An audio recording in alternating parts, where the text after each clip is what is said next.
इस पान के क्वालिटी की पहचान करने के लिए एक तो आप ट्रस्टेड सोर्स जहां पर आपको अच्छा बीज मिलता है वहीं से लीजिए। जो प्राइवेट वाले हैं अगर आपके आवश्यकता की वैरायटी दे रहे हैं, वो जैसे बटन मशरूम की बात करें तो उसमें सिलेक्शन 11 पहले और कई तरह के स्ट्रेन चलते थे, तो आज के डेट में 2-3 वैरायटी और आ गई हैं, उनका नाम थोड़ा अपडेटेड हमें देखना होगा लिस्ट से।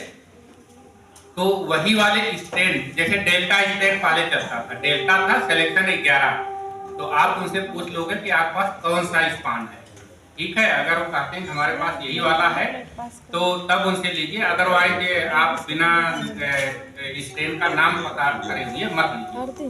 लेकिन जैसे मूर्था की लेबोरेटरी इस एरिया में आप पास आप कहाँ से लेकर नक्कर पत्थर सब कुछ इसके सल्फेट के रूप में यूज हो सकता है, बशर्ते वो छोटे छोटे टुकड़े में हो महीन हो। तो हमने गेहूं का भूसा लिया था, उसमें जितना वॉल्यूम हमारे इस ड्रम में पानी का है उसके लिए कैलकुलेट किया गया था 30 ग्राम कार्बेंडाजिम इसमें लगेगी 50% वाली, और 1.5 लीटर फार्मेल्डिहाइड 37 से 41% वाली फार्मेल्डिहाइड 1.5 लीटर इसमें डाल दी गई थी। उसके बाद भूसे को इसमें डुबा दिया गया था 18 घंटा के लिए। अब इसका ट्रीटमेंट हो चुका है। इसके बाद पानी को ड्रेन आउट करना है, ड्रेन आउट करके करीब आधा घंटा 1 घंटा के लिए छोड़ देना है ताकि इसके बैग के अंदर जो भी पानी है वो बाहर निकल जाए। तो अभी आप थोड़ा सा पीछे हटके उसको नीचे से टैंक का खोल दें, इतना खोलिएगा कि यही धीरे से नाली में से बाहर जाए। आप लोग देखना थोड़ा जूते थोड़ा पीछे हट जाओ, नाली में से बाहर निकल जाओ, नहीं तभी जूता गीला हो जाए। मैडम नाली में से बाहर प्लेट को किसी पॉलीथीन पर फैलाएंगे और वहाँ इस पानी का काम पूरा करेंगे, ठीक है। इसका अब आराम से नीचे उतर जाइए। अब अगली खाद मिलाएंगे तो एक के साथ इसका ले लेना जब आप बोलिएगा। हाँ, नहीं after mixing of this one you have to mix the next one. नहीं मिला दीजिए, इसी के ऊपर डालेंगे, मिक्स तो बाद में करेंगे एक साथ।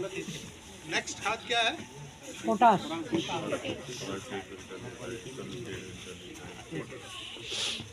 भानु सर आप बोल भी दिया करो कि अभी ये चीज़ लानी है। इसके बाद पोटाश, जिसको कि म्यूरेट ऑफ पोटाश बोलते हैं, पोटेशियम क्लोराइड भी कहा जाता है। ये थोड़ा देखिएगा यूनिफॉर्म पूरे पे बराबर पड़े, चलिए किनारे किनारे डाल के बीच में डाल दीजिएगा, सारे में बराबर से पड़ जाना चाहिए।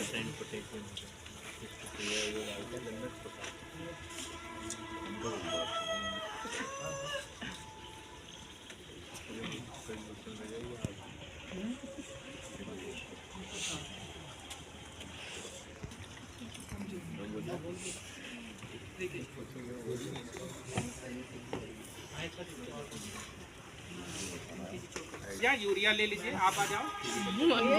सर इसमें डालने के बाद ना तब आप बोलना कि से बाहर न जाए। यूरिया मिलाएंगे चारों तरफ पूरे सब्सट्रेट पे बराबर मात्रा में मिक्स करना हाँ, स्प्रे करो थोड़ा, एक जगह नहीं सारे पे डालिए, डालते जाइए, नहीं तो कम पड़ जाएगा। अरे खेत में जैसे ऐसे डालते, ऐसे ऐसे करिए या एक्शन से नहीं, आप उल्टा हाथ करें ऐसे। हाँ ये अब ऐसे आगे बढ़ जाए।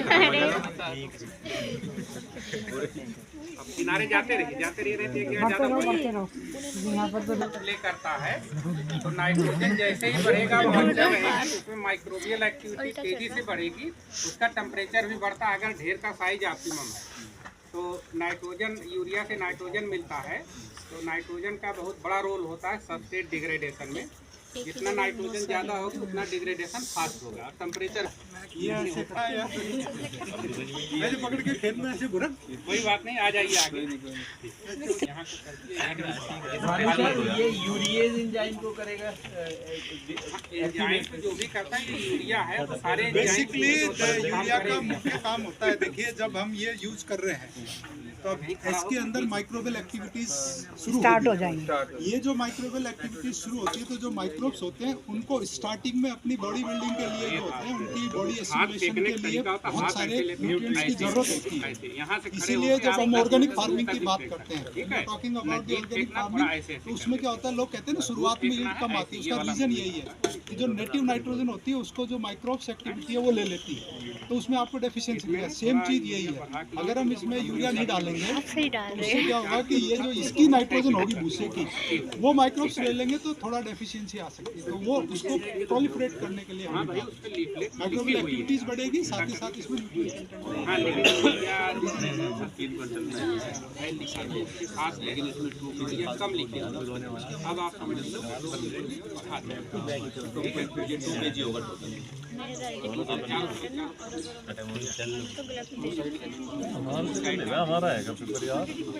उसके बाद कोई और सज्जन अगली खाद ले लें, सुपर फास्फेट करेंगे।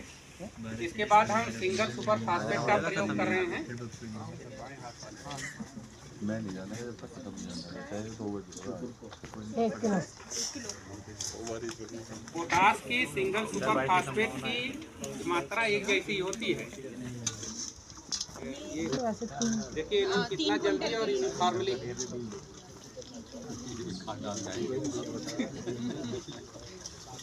डालने के तरीके से पता लगे किसान है।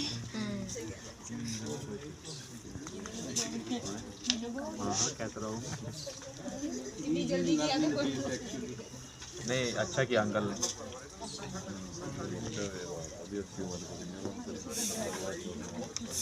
अब हमारी जितनी खादें हैं यूरिया हो गई, अब इसको हाथ से सभी लोग, अब आज कोई हाथ वहाँ बांध के खड़ा नहीं रहेगा, बैग रखिए एक तरफ हाथ से मिलाइए, देखिए ऐसे इधर थोड़ा सा पीछे हटिए, इसको ऐसे मिलाएंगे, ऐसे ऐसे पीछे को चलते जाएंगे, ठीक है, ऐसे दूर दूर। तो सभी लोग पानी की प्रोसेस कंप्लीट है। आपने बैग के मुंह को स्टेपलर कर दिया है, स्टेपलर की जगह आप इसको रस्सी से बांध भी सकते हैं, ठीक है। अब इसमें आप थोड़ा सा कार्बेंडाजिम दवाई लेंगे, हाँ, जो फंजीसाइड स्टेरिलाइजेशन के लिए आपने यूज किया था, इसका एक गाढ़ा सा सोल्यूशन बना लेंगे। उसके बाद चाहे आपके पास आयरन का सुआ हो, झाड़ू की सीख हो, इसको लेके इसमें डुबाएंगे और इसमें जितने भी फंगल कंटामिनेंट हैं खत्म हो जाएंगे। उसके बाद इस बैग में छेद बनाएंगे, तो बैग में छेद नहीं, इसको वाश किया हुआ है ना, उसके बाद इधर नहीं छेद करेंगे, साइड में करेंगे। 1 2 3 4 5 6 7 8 9 10 इतना होल सफिशिएंट है। अब इसमें चूंकि फंजीसाइड लगा कर रहा है तो वहाँ से कंटामिनेशन के चांसेस नहीं रहते। अब आप पकड़ो, सारे बैग में छेद कर दीजिए, ठीक है। इसको जिसमें छेद हो जाए इसको हटा दीजिए। 1 मिनट, इसको वेंटिलेशन होल बोलते हैं, जगह से निकलेगा। लेकिन अगर आप स्लिट जब काट देते हो, जैसे एक स्लिट यहाँ 3-4 इंच बाद यहाँ ऐसे ऐसे 7-8 स्लिट चारों तरफ बन जाती है, तो उससे ग्रोइंग पॉइंट ज़्यादा होते हैं, तो ज़्यादा नंबर में मशरूम निकलता है और गुच्छे में नहीं निकलता है। अदरवाइज जब वेंटिलेशन होल से निकलेगा तो पहले तो एक निकलेगा, पर गुच्छे में पूरा 1-1 पाव, आधा किलो गुच्छा निकल जाता है। तो कई लोग वेंटिलेशन होल से भी निकलने देते हैं, लेकिन जो चीरा वाली टेक्नोलॉजी है वो सबसे बेस्ट है। वो तो नाइफ से कर सकते हैं, सिंगल मशरूम अलग अलग निकलता है। तो चीरा भी स्टरलाइज करना पड़ेगा, चीरा भी इसमें डिप करना पड़ेगा फिर चीरे के लिए। नहीं, अब ये हो गया, अब कुछ नहीं करना। नहीं, चीरा लगाना है जो, नहीं, तब इतना जरूरत नहीं है। एक बार स्पान रन कंप्लीट हो गया, उसकी ग्रोथ सही है, तब उस पर फर्दर कंटामिनेशन चांसेस कम होते हैं। लेकिन अगर शुरू में अभी क्योंकि सबस्टेट में आपने बीज तुरंत डाला है, इस समय सभी तरह के माइक्रोब उसमें बढ़ने की कोशिश करेंगे, तो उस समय कंटामिनेशन को रोकना जरूरी है। एक आप बैग उठा लाओ जरा अंदर से, ढिंगरी वाला, तो चीरा हम नाइफ से कर सकते हैं, नाइफ ब्लेड या ब्लेड नाइफ का क्या है, धार उतनी तेज नहीं होती है, ब्लेड सबसे बेस्ट है आप नई ब्लेड लीजिए, नई ब्लेड से फटाफट उसमें एक पूरा बैग ही उठा लाओ जिसमें मशरूम निकला भैया। हाँ जिलेट तो थोड़ा सा गीला सा है। जैसे कि कीबोर्ड होता है पूरा माइक्रोफोन सॉल्व है तो वेंटिलेशन भी कम करना पड़ता है। नहीं, रूम तो ऐसे आप खुला वो छोड़ दीजिए, जैसे थोड़ा खिड़की दरवाजे 1-1.5 घंटे के लिए खुला कर देंगे, उतना वेंटिलेशन सफिशिएंट है। लेकिन जब बल्क में बहुत ज़्यादा मात्रा में बटन मशरूम लगा है, उस समय प्रॉपर रेगुलेटेड एयरेशन करना पड़ता है। ये आप यहाँ लेके खड़े हो जाओ, इधर को मुँह करके। ये देखिए ज़्यादातर ये स्लिट कटी हुई है। जब स्पान रन कंप्लीट हो गया उसके बाद में आपने यहाँ स्लिट काटा है, यहाँ काटा है, यहाँ से जगह जगह से मशरूम निकल रहे हैं। अगर यही स्लिट न काटते तो जहाँ पर छेद होता वहीं से मशरूम निकलते। और अब यही मशरूम बड़ा होके मतलब ऑप्टिमम साइज का हो जाएगा, उसके बाद आप हार्वेस्ट कर लेते हो। ठीक है, ये लगभग 12 से 15 दिन लगते हैं माइसीलियम को इस तरह से फैलने में। और जैसे ये फैल गया आप तुरंत इसमें स्लिट काट दीजिए। ठीक है, वाइट हो जाएगी जब ये भी ग्रोथ हो जाएगी। ठीक है। आप नीचे स्लिट नहीं काटोगे, ऊपर नहीं काटोगे, केवल ऐसे काटोगे। इसमें अच्छी क्वालिटी का मशरूम स्लिट कटिंग से निकलता है। सर अपने बैग्स देखने के लिए फिर हम आए यहाँ पे? बाद में आप देख लेना, अभी 2-3 दिन ग्रोथ तो लेट आएगी। जिस दिन आपका समापन होगा तब तक आपको ग्रोथ दिखना शुरू हो जाएगी। ठीक है, नहीं, वो कंप्लीट जब ग्रोथ आएगी तो देखने को आ सकते हैं। हाँ, आ जाओ, बाद में आ सकते हो, कोई दिक्कत नहीं। अभी तो जब तक सीजन चलेगा कभी भी आओ। इसमें जो आपने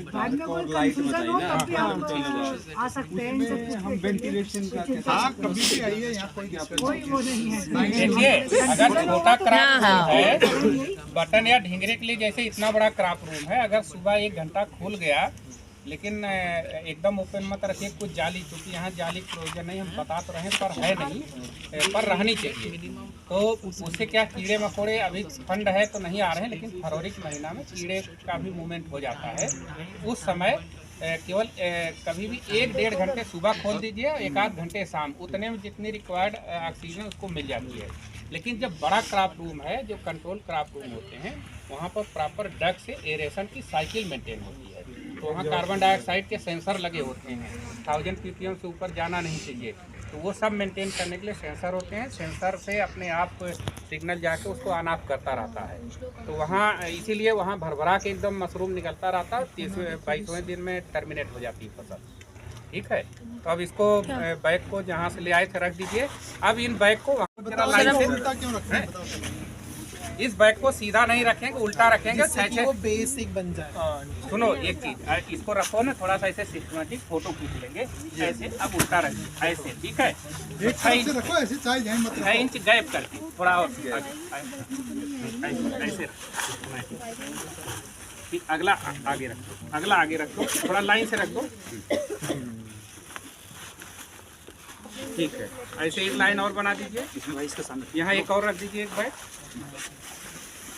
ये रखने का सही तरीका है, क्योंकि उल्टा रखने से इसको बेस मिल जाता है और गैप मिलने से, क्योंकि चारों तरफ से निकलता है तो मशरूम के निकलने